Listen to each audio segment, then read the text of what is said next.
اکثر ایک چیز پوچھی جاتی ہے کھانے کے بعد پانی پینا.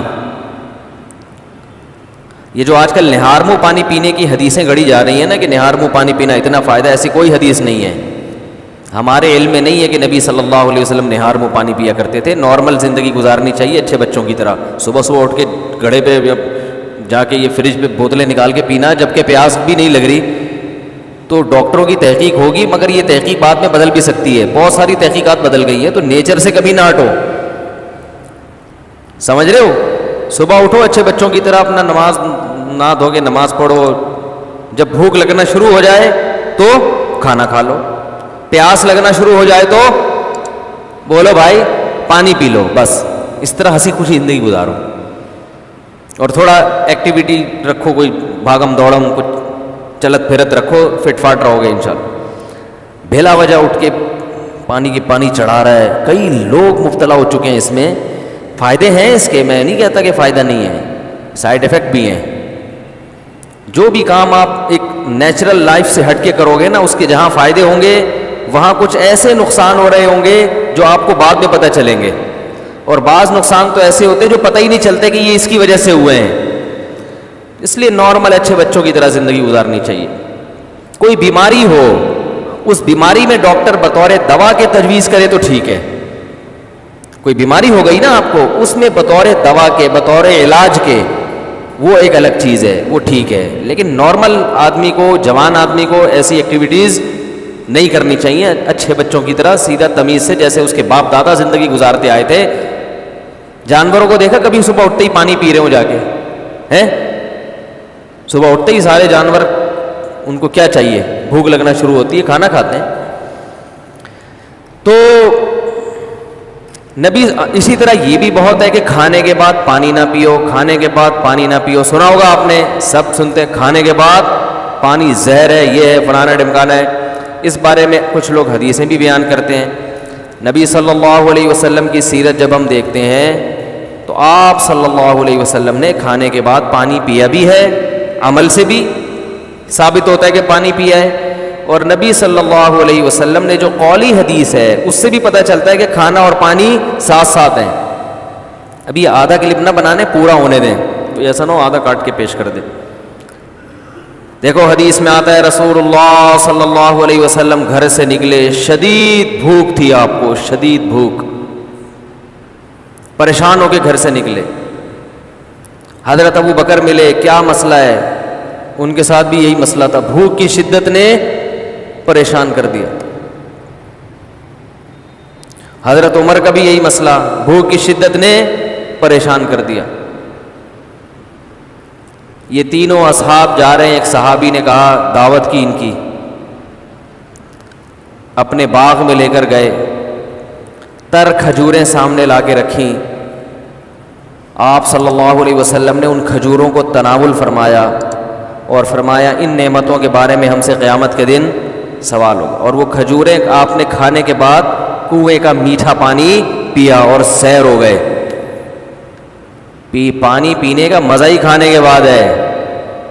نہیں آ رہی سمجھ؟ جب شدید بھوک میں آپ کھجوریں کھاؤ گے اور اس کے بعد پانی پیو گے تو کیا مزہ نہیں آئے گا؟ کھجوریں کھا لی، اب پیاس لگ رہی ہے آپ کا، نہ کھانے کے 3 گھنٹے کے بعد پانی، 2 گھنٹے کے بعد پانی، وہ بہت مصیبت ہے بھائی. یہ نیچر ہے، کھاتے ہی پانی پینے کا دل چاہتا ہے. اور ایک اور حدیث سنا دیتا ہوں. آپ صلی اللہ علیہ وسلم نے فرمایا معدے کے 3 حصے کرو، ایک حصہ کھانا، ایک حصہ پانی، ایک حصہ ہوا.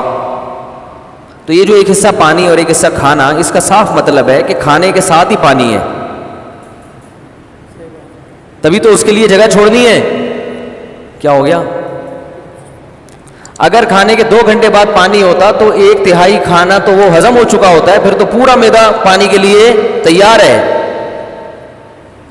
تو دونوں حدیثوں کو ملائیں تو رزلٹ کیا سامنے آئے گا کہ کھانا پانی قرآن میں کیا ہے؟ کلو واشربو، کھاؤ اور پیو، کھاؤ اور پیو. تو کھانا پینا اکٹھا ہے. لیکن دونوں حدیثوں کو ہم ساتھ ملاتے ہیں. آدھی حدیث لوگ ہیں نا، آدھی نہیں لوگ، پھر مسئلہ خراب ہو. دونوں کو ساتھ ملاتے ہیں. ایک حدیث میں آ رہا ہے کھانے کے بعد آپ نے پانی پیا اور کھجور کے بعد، جس میں عام طور پہ منع کیا جاتا ہے. اور دوسری حدیث میں آ رہا ہے کہ 1/3 کھانا 1/3 سانس لینے کے لیے جگہ، اتنا بھر کے کھاتے ہیں کہ سانس ہی نہیں آ رہا ہوتا، وہ پھیپھڑوں کی جگہ نہیں مل رہی ہوتی پھولنے کے لیے. اور 1/3 پانی. تو پتہ یہ چلا کہ یہ پیشکش اس کے لیے ہے جو 1/3 کھانا کھاتا ہے. سمجھ میں آ رہی ہے بات؟ اتنا کھانا کھاؤ کہ پانی کے لیے جگہ ہو.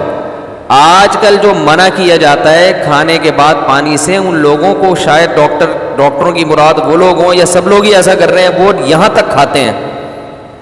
اس کے بعد جب آپ پانی پیئیں گے تو وہ کھانا پھول جاتا ہے یا اور مسائل پیدا کرتا ہے، وہ جگہ بچتی نہیں ہے. اس سے نتیجہ کیا نکلتا ہے؟ بد ہضمی. تو تھوڑا کھانا اگر کھایا جائے تو اس کے بعد پانی پینے میں کوئی حرج نہیں ہے، بلکہ فائدہ مند ہے، کہ نبی نے جو کام کیا وہ نقصان دہ نہیں ہو سکتا. دوسری بات یہ کہ پانی کس قسم کا پینا ہے. ہمارے نبی نے جو پانی پیا وہ کنویں کا، وہ ایک نارمل ٹیمپریچر ہوتا ہے اس کا. اور ہمارے ہاں جو کھانے کے بعد پانی پیا جاتا ہے وہ فریج کا نکلا ہوا ٹھنڈا ٹھاٹ. سمجھ میں آ رہی ہے بات؟ اس سے معدے کا کیا ہو جاتا ہے؟ بیڑا غرق. یہ جو ہمارا معدہ ہے نا یہ وائز گھومتا ہے ایسے، یعنی میرے لحاظ سے دیکھیں نا یوں کر کے گھومتا ہے، آپ کے لحاظ سے یوں کر کے گھومتا ہے، یہ ایسے گھوم رہا ہوتا ہے یہ. تو جب آپ ٹھنڈی ٹھاٹ چیز پانی اس میں ڈالتے ہو تو اس کی جو گھومنے کی حرکت ہے وہ سست ہو جاتی ہے، اور وہ جو کھانا ہے وہ مختلف قسم کے کھانچوں میں پھنس جاتا ہے. ٹھیک ہے نا؟ جیسے ایک چیز گھوم رہی ہو نا، کوئی چکی ہے جو اپنے گھوم رہی ہے پیس رہی ہے، تو ظاہر ہے فرق پڑتا ہے نا، اس کی رفتار سلو ہو جائے تو معدے کی رفتار ٹھنڈے ہونے کی وجہ سے کیا ہو جاتی ہے؟ تو اس سے قبض ہوتا ہے اور درجنوں بیماریاں پیدا ہوتی ہیں. تو پانی کھانے کے بعد پی سکتے ہیں آپ، بشرطے کہ کھانا آپ نے تمیز سے کھایا ہو اور پانی کا ٹیمپریچر بہت زیادہ کم نہ ہو، ٹھنڈا پانی نہ ہو. سمجھ رہے کہ نہیں سمجھ رہے؟